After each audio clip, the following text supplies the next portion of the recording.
پیارے بچوں، کیسے ہیں آپ سب؟ آج میں آپ کو ایک نابینا فقیر کی دانشمندی کی کہانی سناؤں گا۔ ایک دفعہ کا ذکر ہے، ملک خراسان پر بخت شاہ کی حکومت تھی، جو بہت نیک دل اور رحم دل بادشاہ تھا۔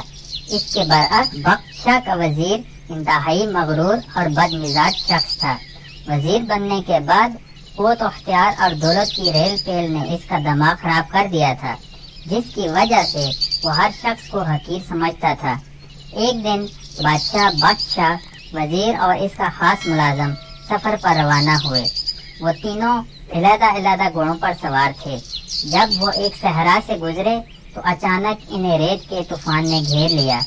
گرد و غبار کی وجہ سے انہیں راستہ دکھائی نہیں دے رہا تھا، لیکن ملازم نے بادشاہ کا ساتھ نہ چھوڑا اور اس کے ساتھ رہا، جبکہ وزیر ان سے بچھڑ گیا۔ کچھ دیر بعد جب طوفان تھما تو وہ دونوں الگ الگ وزیر کو تلاش کرنے لگے۔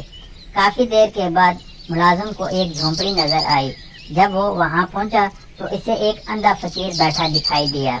ملازم نے اس سے انتہائی بدتمیزی سے پوچھا، اندھے، کیا تو نے اس طرح سے کسی گھوڑ سوار کی گزرنے کی آواز سنی ہے؟ فقیر نے جواب دیا، نہیں بھائی، مجھے تو کچھ سنائی نہیں دیا۔ ملازم یہ سن کر آگے بڑھ گیا۔ تھوڑی دیر بعد وزیر بھی اپنے ساتھیوں کو تلاش کرتا ہوا ادھر سے گزرا۔ جھونپڑی دیکھ کر وہ بھی رکا اور اس نے فقیر سے پوچھا، اوے فقیر، کیا تو نے یہاں سے کسی آدمی کے گزرنے کی آواز سنی ہے؟ اس نے وزیر کو بھی وہی جواب دیا جو ملازم کو دیا۔ وزیر بھی وہاں سے آگے بڑھ گیا۔ کچھ ہی دیر گزری تھی کہ بخت شاہ بھی اس جھونپڑی کے پاس سے گزرا۔ فقیر کو دیکھ کر گھوڑے سے نیچے اترا۔ پہلے فقیر کو سلام کیا، اس کے بعد انتہائی ادب سے پوچھا، شاہ صاحب، کیا آپ نے یہاں سے کسی آدمی کے گزرنے کی آوازیں سنی ہیں؟ نابینا فقیر نے جواب دیا، جی ہاں جہاں پناہ، پہلے حضور کا ملازم ادھر سے گزرا، پھر آپ کا وزیر۔ بادشاہ کو یہ سن کر بہت حیرت ہوئی۔ اس نے پوچھا، شاہ صاحب، آپ تو نابینا ہیں، آپ کو کیسے معلوم ہوا کہ میں بادشاہ ہوں؟ اندھے فقیر نے مسکرا کر جواب دیا، عالیجا، آپ کے ملازم نے مجھے اندھا کہا، آپ کے وزیر نے مجھے فقیر کہا، حضور نے مجھے شاہ صاحب کہہ کے مخاطب کیا، لہذا گفتگو اور لہجے سے میں نے اندازہ لگا لیا کہ کون کس مرتبے کا ہے۔